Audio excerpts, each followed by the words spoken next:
Stapleton, our program officer. Yesterday I thanked her. I want to thank her again for her very supportive and helpful.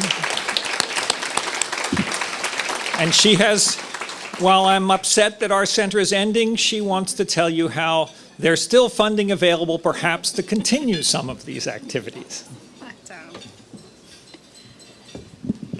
Yesterday when Tom started to talk, I was getting some tea and I said, all of those praises and no one can see me. So I'm glad to be able to come up to the mic. Can you guys push this a little bit to the right on the screen? As Tom said, the National Center for Post-Secondary Research has been here for 6 years, and it's been a great experience for me and for IES to work with such a great team. And people always ask, when the center is over, will the work continue? And our hope is yes. We have opportunities this year and for years to come for researchers who want to know more about how do we improve the education of our most vulnerable post-secondary students to apply for funding. So what we have in front of you is the IES website.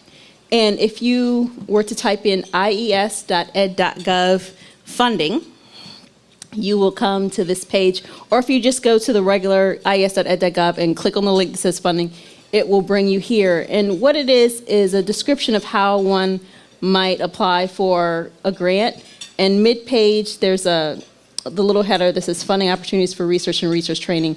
And underneath that, you'll find, after going through many links, that there is a program that is post-secondary and adult education.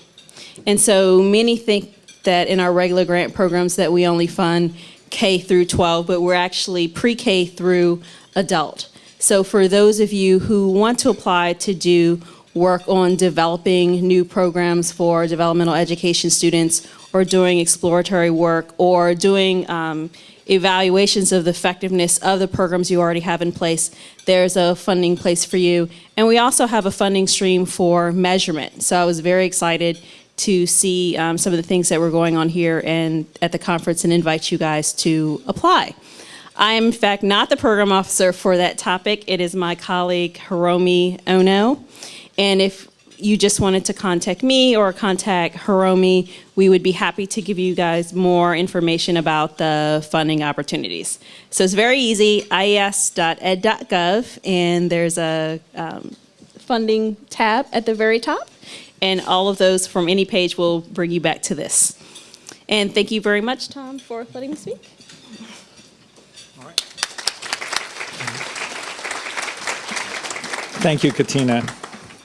All right, so our last session, while you get served and consume your meal.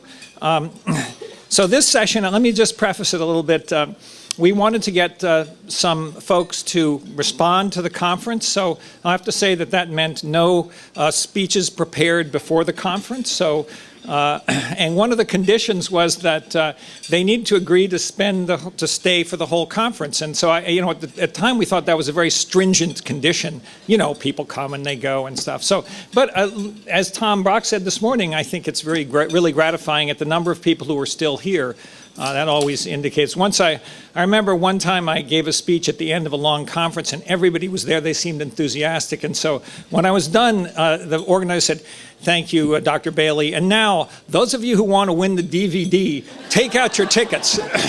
So my ego was crushed. We don't have any DVDs or raffles to keep you here, so I hope that you're kept here by the substance. So if I could invite my colleagues to join me. So we wanted to get 3 different perspectives. Bridget Terry Long, who's a professor, so that's the research perspective. Everybody knows Bridget. She really was a pioneer in research on developmental education. Many of us have followed in her footsteps in that work, and she continues to be very much involved. So she'll give that perspective. David Longanecker, who's the president of the Western Interstate Commission for Higher Education, better known as WICHE. Also, we heard a lot about David yesterday from Martha Cantor, so we know that he has a lot of experience. We have a lot. We heard quite a bit.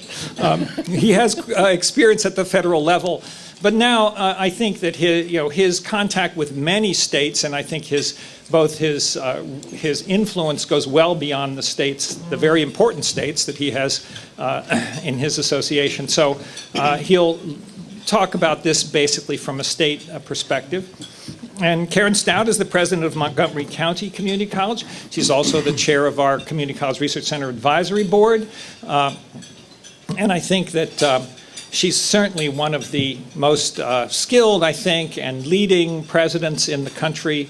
We're really honored and pleased that she works so closely with us. Every time we interact with her, we learn something, and so we're delighted to have her. So I'm going to just start. I'll ask some questions, sort of use the format that we used yesterday, and then we'll go through 2 or 3, depending on how that goes, and then open it up. And certainly, I encourage people to, you don't just have to ask us questions. If you have your own perspectives on some of the things that we've talked about or want to say something, then this is the time to do that. We have certainly plenty of time to do that. So I certainly encourage people that this to be as sort of interactive as possible. So let me just start with a sort of a straightforward question. We've been here for almost 2 days now, had lots of interesting presentations, discussions, both research as well as practical issues. So let me just simply start by saying, if you had sort of one major takeaway from this and one thing that you were going to do as a result of this when you get back to your office, what would that be? So why don't we start, Karen, with you? Okay. Well, the big takeaway for me is, well, while there are a lot of things that I think that we've found out that we're moving in the right direction, and I'm sure we'll talk about some of those things as a panel, that there are a few things that were surprises to me where the evidence may not be as positive as I thought the evidence was, and that there's a lot of work being done in those areas, specifically around learning communities, where I think that there's some question about structure that need further answer if we're going to continue to move forward learning communities. And the Summer Bridge program results, which I thought, while positive, were not largely positive. And then the results on dual enrollment, which for me as a practitioner were very important as we're looking to expand our dual enrollment work on our campus. But I guess the question is, how, as a president, how much does something have to move forward in a positive direction, or how far does it have to move forward to show positive results for me to do large-scale investment in that particular intervention? So that's kind of one thing that I'm taking away and thinking about the presentations that I went through. While there's some work being done on cost effectiveness, probably not enough work that's being done on cost effectiveness. The other takeaway for me is that in listening to a lot of the sessions, the idea of president's leadership and support came up either directly or not directly. There was one session where I heard loud and clear that there was a call from the faculty presenting to have their presidents understand the need to give them space and resources for experimentation. And I think that is an important piece that needs to get out there to more presidents. But when I think about it, I think about the organizational context that a president has to create in order to move forward large-scale change. And there were several themes that came up over and over. The one big theme about faculty engagement and having it, supporting it, but of course the tension with how much time do you allow for that engagement to have a result. The idea of analytics, pervasive theme throughout, and for the president to be able to set a culture of evidence, which Achieving the Dream has helped my institution to do, but now it's beyond that. We're now getting to the idea we're talking about learning analytics and helping faculty really understand how to build those learning analytics into assessment. And the role of the president in what I call crafting coherence. there's a lot of interventions on our campuses, but talking about them in an organizationally designed way where you're able to send a message to your entire college community about the importance of student success. So I'm leaving thinking about how I'm going to do that internally, and I'm also was struck by Scott's remark yesterday, and it may be because of the context that I'm living in right now as a president, but the fact that advocacy is really important, that if we don't put a stake in the ground as presidents and as leaders about the decline in public funding, our missions are really in peril. And how to do that in a way where you're doing case building for public support and not eroding the messaging about the need for public support. And it's very challenging when you're in the situation we're in, even with last night's PBS NewsHour and the way that this work is sometimes being positioned. These are challenging times for that internal and external messaging. So those are a couple of my big takeaways as a president. So I would say this has been a really, really fantastic conference. As the researcher up here and a longtime member of the NCPR team, it's wonderful to see this conference be the culmination of so much work, discussion, trying to move forward what we know, how we apply it, communications and partnerships. This has been really fantastic. And so while I could talk a bit about, we need to have this research question or that, what this conference has, what I take away is kind of this big picture. If I go back several years, when in I think 2003, my colleague Eric Bettinger, who's somewhere in the room, and I started doing some work on what is the impact of remediation in Ohio, up into some work that I've done more recently with Angela Boatman on the impact of remediation in Tennessee. Well, when we first started these discussions in 2003, there really wasn't a lot of research out there. We didn't have a good sense of did things work or not. There were anecdotes that were out there that, quite frankly, were wrong because they were comparing students who were in remediation who had very little academic preparation to students who were not in remediation, who were taking AP classes and had 4.0s and then saying remediation doesn't work.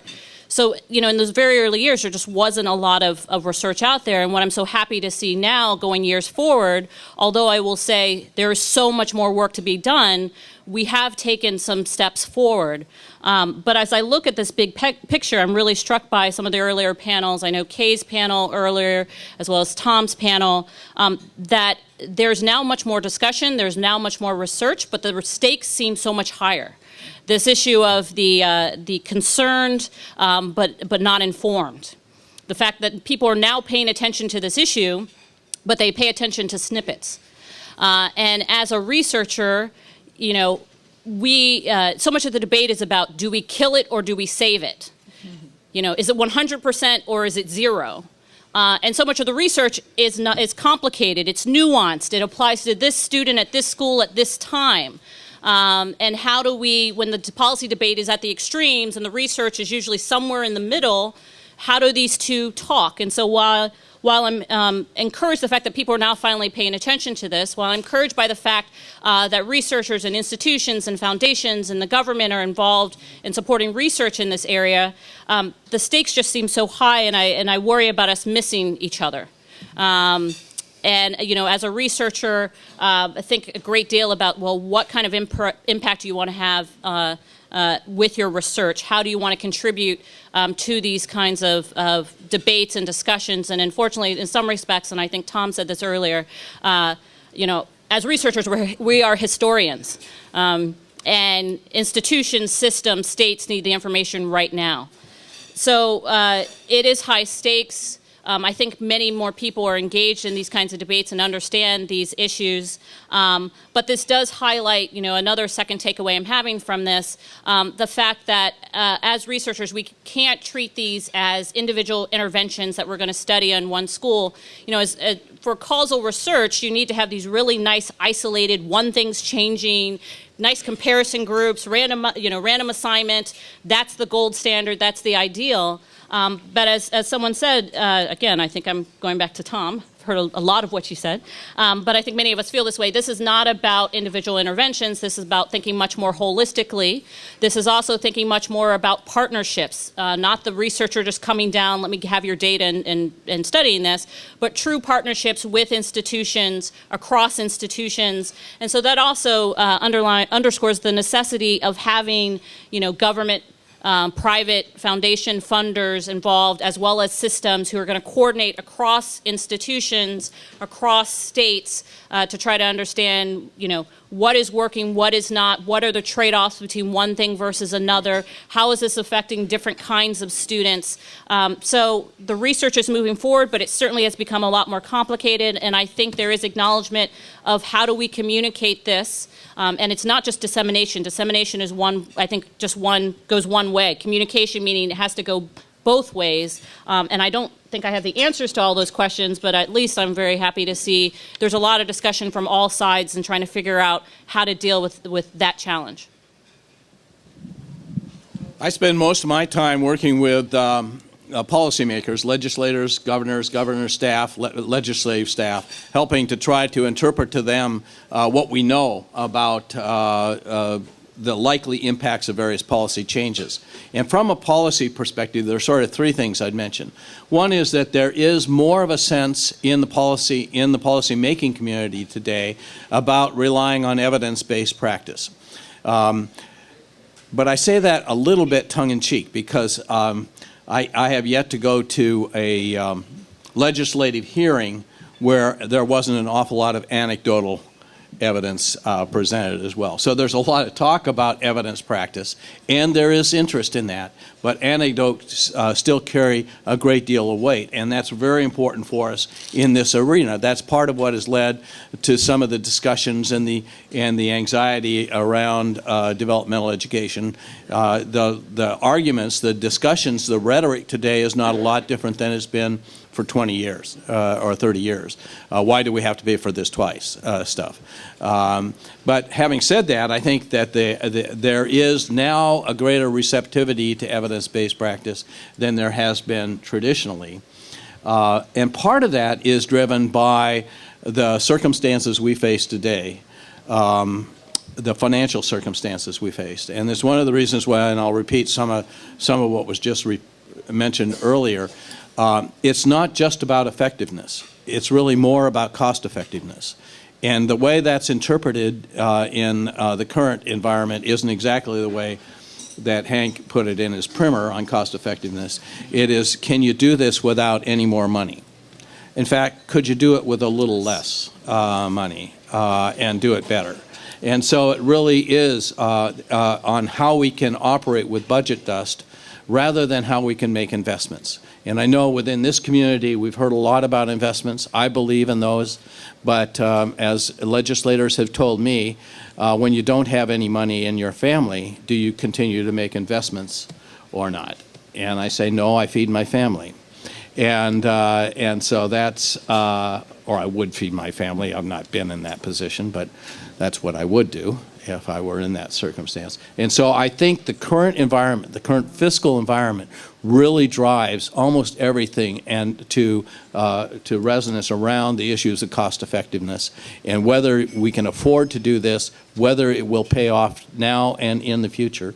And I think we heard some very interesting things come out during the last couple of days. As I look at the evidence that's there, some of it's almost all of it's positive. I think there are two sort of major findings from that, though. And the first is, what a surprise, modest investments yield modest results. So that's one, and yet we want something much more substantial than modest results in this area. There's tremendous sense that in this particular area we have failed our students and our states, and that we need to do more and much more. So that's one of the major findings, I think, is that modest investments yield modest results, and I've forgotten my second one, so I'll move on to my last point, which was legislators and governors and higher education officials are impatient about this. The president has said by 2020 we need to be at a certain point. That's 8 years from now. That doesn't allow a lot of time for the for pilot programs or wonderful experimentally designed programs. It means that we have to act. I got sort of a kick out of Peter's comment this morning in one of the meetings, did you think about doing this incrementally? He obviously doesn't know the community college director in Virginia, who is not an impatient man, or who is not a patient man. He wants change while he's still the commissioner. And you'll find that certainly for governors and more with, very often with legislators. They really want to know, so what is working best today? And the person with the most confidence in what they are doing will often win the day in the arguments if they have any evidence whatsoever behind them. And so I think you're going to see more giant steps than baby steps. I think of the movie What About Bob, where they were encouraging baby steps. We're not going to see a lot of baby steps, I don't think. What we're going to see is a lot of policy efforts to move. I have a lot more people asking me questions about how things are going in Virginia than how they're going in the various experiments that are underway. So I just mentioned sort of those things, and when I remember what it was I forgot, I'll work it into one of the other questions. I'm glad he forgot his second question. I thought he answered all the possible questions that we had. Okay, well, actually, let me follow up on the question about money. So we've heard a lot of, certainly the types of things we've heard about cost some money. Learning communities cost $500. Summer Bridge program costs $1,200. We didn't hear a number for ASAP, but if you have basically no tuition, Metro cards and books, it has to be expensive. Assessment. You know, we're all contemptuous of the simple assessments in 20 minutes, but of course, as somebody said, that's a lot easier than if we could sit down with every student for an hour, have them write an essay, talk to them about their background, we could probably do a hell of a lot better job of placing them in appropriate classes. Of course, for us to do that, we would also have to have the structure of classes to place them into. As they said, you know, we go to a college and say, well, what if you had more information? Well, what could we do with that information? We still just have one class to put them into. That's more cost. So, now, on the other hand, we also heard, my gosh, if we reduce developmental education, we'll reduce revenue from developmental students. And if those of you who got to see the PBS documentary or film that was last night, and it's on the web now, the cash cow word was used. Developmental education is a cash cow. We know that's one perspective. So there's a set of different messages. I guess I would have to say that certainly if we want to, it seems difficult to think about how to introduce these reforms without significant amounts of revenue. I mean, most of the innovations that we're talking about raise money from foundations to get them going. So we know that we hope maybe that in the next few years we're emerging somewhat from this fiscal nightmare that we're in, but I think in many colleges and states are still facing that. So we're going to them and saying, not only do we want you to introduce a learning community, but we want you to make fundamental structural changes. How do we do that in the current environment? So we're going to start I would ask you to go last. Yeah. I'll ask you first. You're going to ask me first. Well, I'll build on something that You'll David probably said. be experiencing it tomorrow. Well, so. yeah, I'm right now checking to see whether our state, what's happening with our state budget. I go back to David's premise that perhaps in the future we're going to be operating in an environment that is one of reallocation versus one where we have new investments. So I'll kind of start with that being the guiding premise, and also with the, unfortunately the perspective that the current base that we have, which has been cut dramatically over the last several years, is the base that we will have going forward, and it may take another decade or more to restore that. And I'm talking about the public funding part of our colleges. So if I have to operate under the premise that I, as a president, need to invest through reallocation, you have quite an organizational design challenge.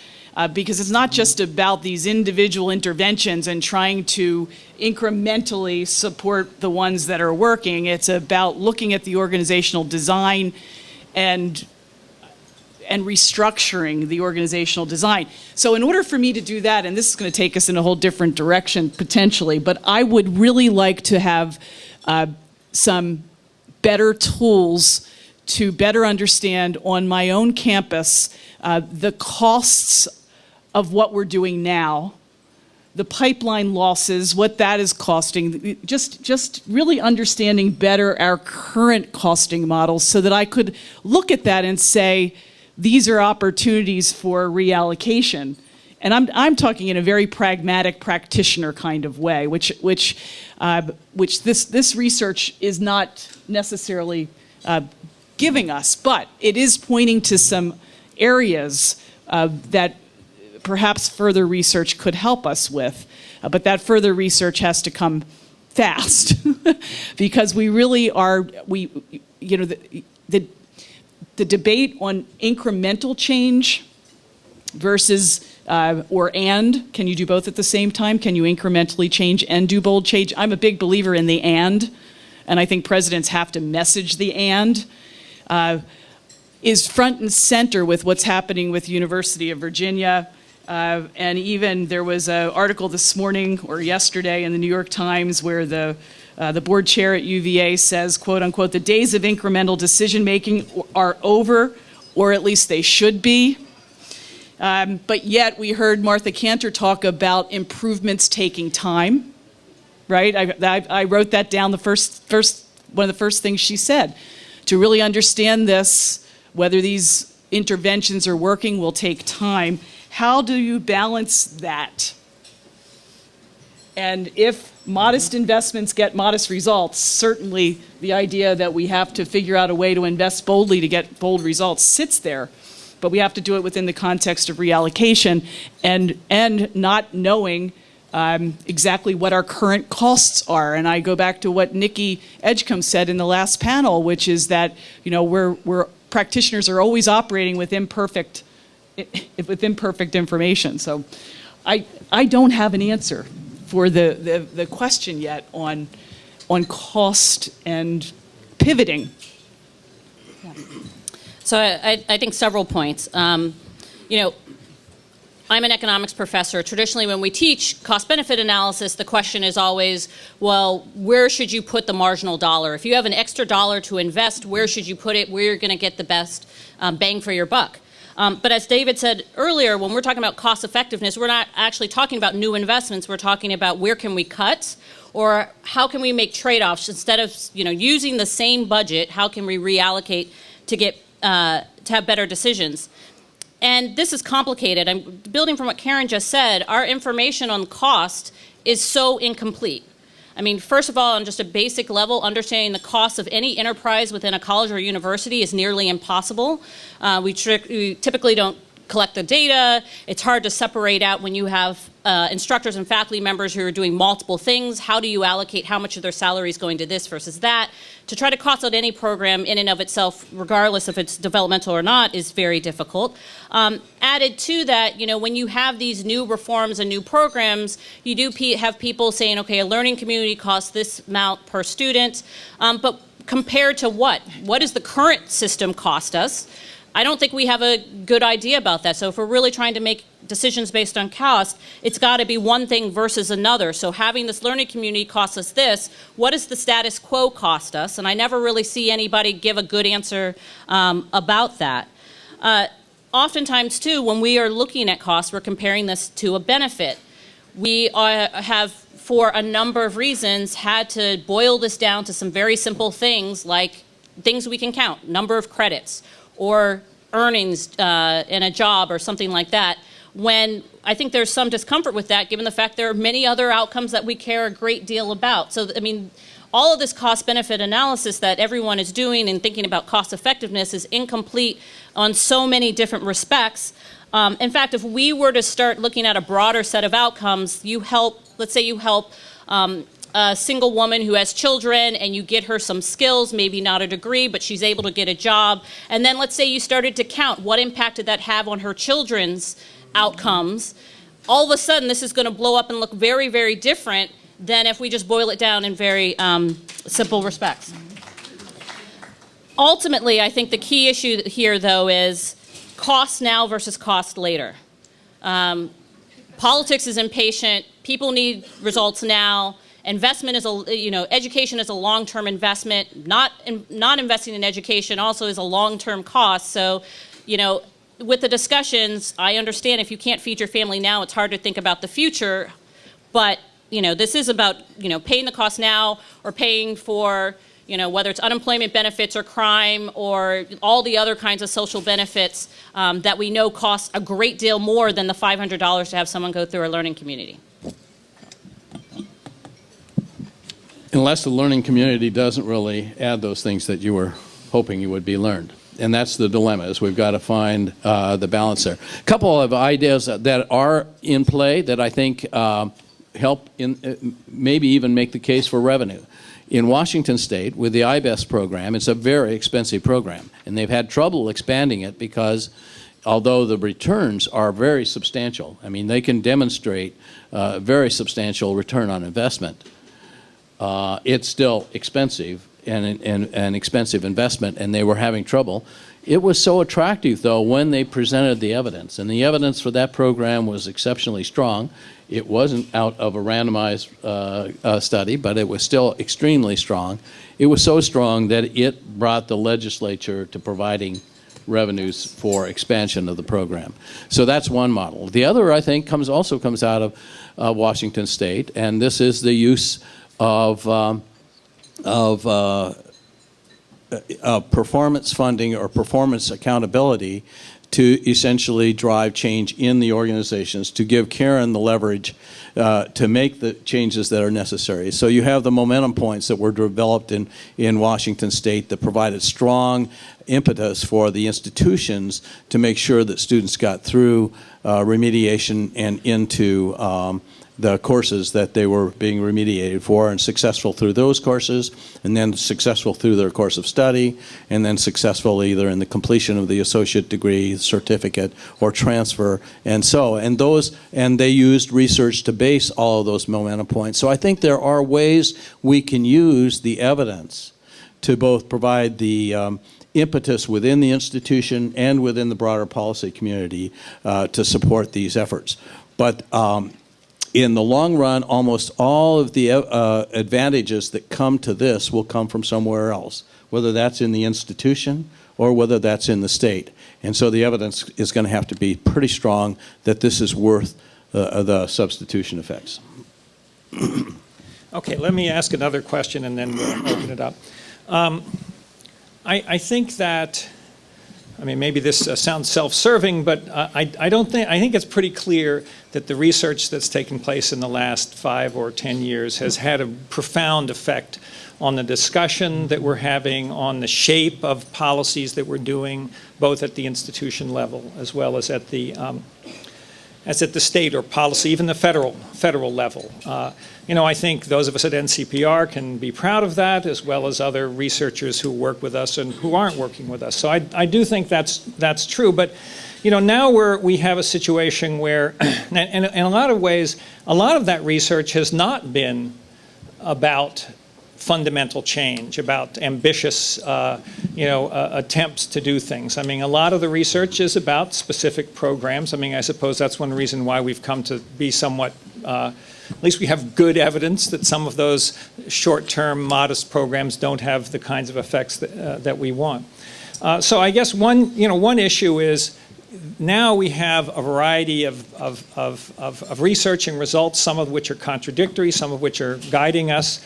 So how do we deal with that? And especially, let me go back to the kind of controversy which actually got touched off yesterday by a question that Kay asked between Kevin and Scott, and we've touched on this morning in both the session and now, which is the sort of incremental versus very ambitious change. And we definitely see different evidence of that.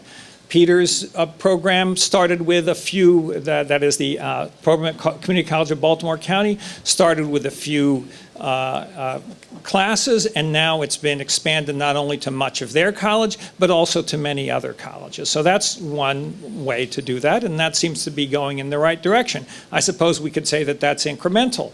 You know, on the other hand, we now have states that are introducing redesigns. What did Susan say this morning? This was a flip the switch model in which we're going to have all the colleges doing one thing. We heard this morning in the DEI discussion that the ones that scaled up were where they said every one of your, all the classes have to basically do the same model. Those were the cases where we were able to go perhaps from incremental to broader institutional change. There are states that are going to change their whole assessment systems at one time, and of course we have the famous Connecticut system, which has been buzzing around this conference all the time. We didn't actually plan to have Connecticut do their thing a week before our conference, so that that would have been a good idea. So what do we do with this? I mean, and there's the other question, which is there is a political moment. Now, maybe that political moment will last for 10 years. I don't know. A lot of times, those of us thinking about community colleges wonder whether right now it's the hot topic. 5 years from now, will it be something else? So maybe it won't be, in which case, if we do some pilot projects and by that time we're ready to say they should scale, their attention will be turned elsewhere. So I think this is sort of a fundamental question, and I want the three of you to reflect on that. I know there's not really an answer, and then we can open up and you can either tell us what you think about that or ask another question. Let me just talk about a couple of concerns with the flip the switch model. And the first really gets at the issue of one of the questions that was asked to the panel this morning was about the vision of teaching. And the flip the switch model, I'm concerned that it looks at remediation as something that is focused just on basic skill development and not on helping students at the same time require deep learning skills that are going to serve them well in the long term, which I think is why we're seeing only short-term effects on some of these interventions. But so I worry about that. I worry about that, and then I also worry about the lower tier students in this developmental sequence, however we want to define them. That they get left behind in some of the flip the switch models, and that we need to really place a greater emphasis in the future research on really developing interventions and evaluating interventions for that lower tier. Some of that's alignment and policy issues with adult basic education and ESL in our states, and maybe that work can move forward. But I do worry that the flip the switch model will leave behind those, and I guess maybe I'm a community college purist, but we'll leave behind those that we all have a passion for serving. I mean, those top 2/3 of the scale of developmental, we're seeing some good results with acceleration and compressed models and multi approaches to placement, but none of those are really getting at that lower tier. So I worry about those flip the switch models. And the other thing is that I think the flip the switch models haven't been tested either. So maybe it's good that there are a few that are out there that can add to the research base, and we can see whether they are going to produce evidence that's better than some of these smaller scale interventions. Okay. Yeah, I think for this area in general, one thing that strikes me is how people think so simply about things, that if I just do this, then all of a sudden, that's going to be the silver bullet that's going to save and solve all problems. And so sometimes I feel when you have those flip the switch models, they say, okay, this is it, and if we just do this, then we're done. Rather than thinking about this, first of all, there is no silver bullet. These are complicated institutions, complicated sets of students. It's not one size fits all. What we're really going to end up having, even after you've figured out something that seems to work, is more of a model of continuous improvement. We're going to constantly have to adapt. But, you know, I even have colleagues who do research in other areas who come to me and are now interested in community colleges or something with respect to higher ed, and they say, oh, just send me, you know, the best 3 studies that tell me how to fix community colleges. So this is a problem, you know, kind of everywhere. But in terms of, you know, there are lots of different models that are out there from institutions, systems, states, and so forth. You know, this isn't going to be a one-size-fits-all. I expect that different types of schools, different places are going to have to try different types of things. And what we didn't really have a chance to talk about very much with the research, with, you know, very short presentations, is, you know, we were going over, here are the overall effects. When you dig into a number of those studies, you start to see, well, it seems like it's working for this group more than that group, or it's 0 here, positive here, and negative there. And again, talking about institutions that have very, very diverse students, and then we're going to put this one-size-fits-all, everybody just does this and we solve our problem. Again, there's this tension between the simplicity versus the nuance and the complexity that, I mean, it's a continuing challenge. And then finally, to emphasize one last thing Karen just briefly said, when we do, I mean, one of the benefits of working in higher education is we've got, you know, something like 7,000 Title IV institutions, all these different states. You would imagine everyone, or a lot of us, are trying to figure out solutions to this problem. You would think you'd have all these little experiments around the country, and if we just talk to each other, we'll figure out which 20 seem to be working and when to apply them. But when you do see systems, states, institutions kind of haphazardly just try something new, when you get to the other side, you're still kind of scratching your head. If it did work, well, why did it work? Was it because something they did, some support? Was it because the leader or the program director for that particular program's personality was what really drove this? It wouldn't have mattered what they had done. But it doesn't help the rest of us learn from that example when things are done so haphazardly, and that just seems like a wasted opportunity. Well, I agree almost totally with my colleagues, though I'm going to take a sort of devil's advocate position on a couple of things. One is on the I think is on the research we've done and some of the gaps that we have. I think we do, we heard some really interesting results, but I think we also need to dig within that. You know, we've got very different students in our community colleges. We've got a large share of recent high school graduates who came ill-prepared to do the work in post-secondary. And then we've got an awful lot of older adults coming back, and their needs might be very different, or we are very different. We know, those of us who spent time in developmental theory know that there is at least a pretty strong basis of theory about the different ways of preparing people at different epochs in their life. So we need to probably look and see how these things are, what techniques work for different populations such. And I'm also, like Karen, I'm very concerned about the difference between that student who's right on the margins of eligibility for developmental and that one who's quite a bit below. So I think there's a lot of work to be done in that area. But I'm less concerned than they are about flipping the switch for 2 reasons. The first is that I think one of the things we learned from the research is that we've done no harm, or at least no more harm than we were before. By and large, none of the interventions we looked at did worse than we were doing at the present time. So the probabilities of doing more damage than we're already doing is not that significant if we flip the switch. That's one thing I'd say. And the second, actually, I got from one of my mentors, a guy who was on my commission when I was the SHIO in Colorado, and I was trying to save the world from a disastrous direction that the institutions of higher education in the state were trying to take the state. And he said, David, your job isn't to save the world, it's to discipline the inevitable. And I think that's something we ought to think about as we're moving forward. There are movements here, and we can help shape those. If we try to stop those, we'll be spitting in the wind or something similar to that.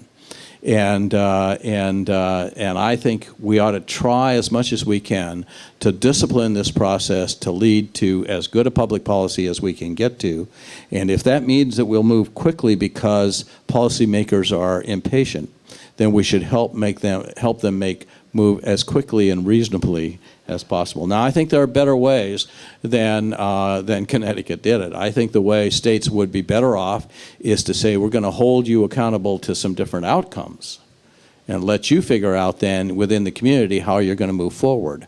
But we can't be nearly as cautious as we have been. We're protecting a situation, we're protecting a strategy that has not worked over fear that the new strategies might not work, and we can't afford that much longer.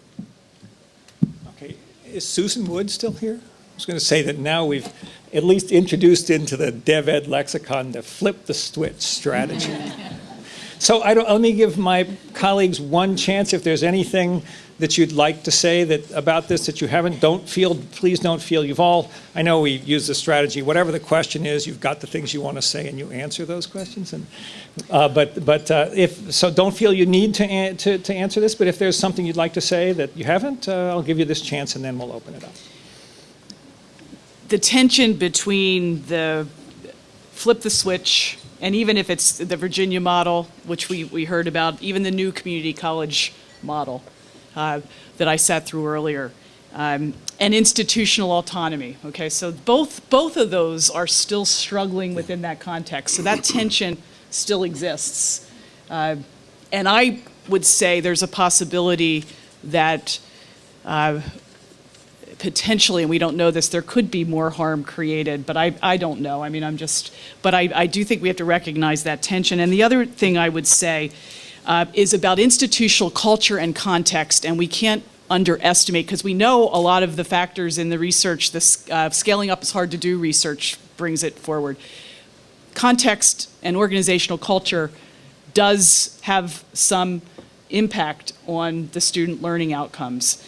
And I would say that that colleges that view students as being able to do more, who have high expectations, are the colleges that potentially have some shadow effect that's positive. I don't know, I'm not using research terms necessarily, but I think we can't underestimate that's still very important, even in a flip the switch model.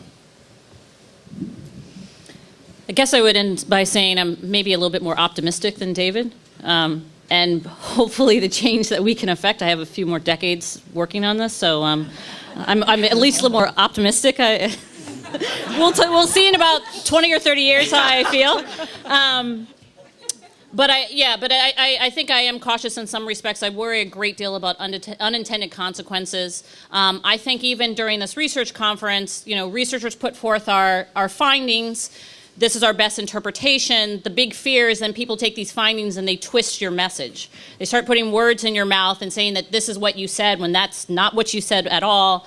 That people run off with a result and then start making a bunch of decisions that are not appropriate, that do have a number of unintended consequences. I mean, there's a number of examples in education policy of this kind of thing happening, even based on the best results. I can think about the Tennessee Star experiment, where small class size on a randomized trial are shown to have these really positive effects, and even years later they're more likely to take the SAT and go to college. And California is saying, this sounds great, let's make small class size. No one thought to think, do we have buildings, enough buildings to have small class size and enough teachers and so forth? And there were all these negative consequences because they took a good idea and decided just to run with the ball. And with developmental ed, and as there's more attention to this, even in my own state, you see secret little things happening behind closed doors where they start changing admissions requirements, and then all of a sudden, 5 years later, the student body looks very, very different than what it did before. So I think some caution is necessary. But that said, government isn't everything. And I don't think that the real progress on this issue is going to come from government, not that it doesn't play a very, very important role in terms of the discussion, the attention, the funding, the help coordinating across institutions, across states, which will be very important, but it's actually what the institutions do on the ground that matters. I oftentimes think some of the best reforms, improvements in student outcomes that I see come because one assistant dean, one executive director of a small program decided to do something differently on the ground, not from way high up with someone dictating to him or her what was going to happen. And a key thing that I hope will come out of this conference and encourage you all to do, regardless of whatever your role is it's going to take cross-collaboration. I know a lot of institutions don't have research capacity, and there are a lot of researchers running around and doctoral students running around who have capacity and time and want to help and partner to try to figure out what works. Can we evaluate it? Can we disseminate and communicate this to others? Because maybe this could actually have a huge impact. And then finally, I do want to kind of just close and really emphasize we have come a very long way in 6 years. And I think NCPR, the staff, Tom under his leadership, so many things have changed because NCPR has existed in terms of the work that has been produced, the discussions that happen now that did not happen, 5, 6, 7 years ago, the fact that we are all here and we're still here at the end of a day and a half engaged in these kinds of discussions. So I really want to emphasize, I want to thank Tom personally, as well as Kathy and the rest of the NCPR team, and Katina, and the funding, that there is so much more work to be done, but look what we've accomplished in 6 short years.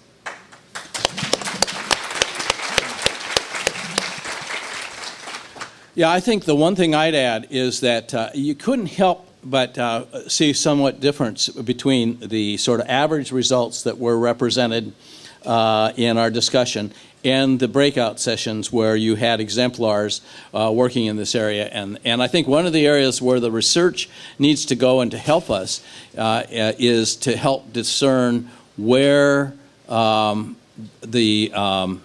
best, where those that are working well are working and what the differences are within that. I'm sure there are people from Mathematica who are here. Mathematica has taken a lot of lumps over its evaluation of the TRIO programs. General findings that the TRIO programs don't work very well, or that modest efforts yield modest results. But within that program, and if you look at the research, there were many programs that made a big difference. And I think it's useful trying to find the interventions, the strategies that made big difference. One of the dilemmas we'll find, and it's a difficult one to respond to, is that many of the most effective programs are effective because they had an amazing person leading them. And there are only so many amazing people in the world. And most of them here, yeah, most. And that is a dilemma, is that you can't really clone amazing leaders. But what you can do is to try to find the characteristics of programs that are extremely good, and research can be very helpful in taking good ideas that we like, we believe in, finding ways to make them better ideas. The whole leadership part's another research area. Maybe you All right. We do have a few minutes for questions. So if anybody has questions or comments, I mean, obviously, I don't think we've come to a fixed consensus here. I think it's interesting to see the difference between, there's a generational difference. There's also a difference between an institutional leader versus some other differences which might explain different perspectives. So does anybody have any comments on this? Or questions, further questions? Okay. You can, yeah, if it's not too long, I'll translate. No, I want to celebrate where we ended up here with both Bridget and David, because Bridget was saying we didn't look at some things that have to do for what students and student diversity and the like.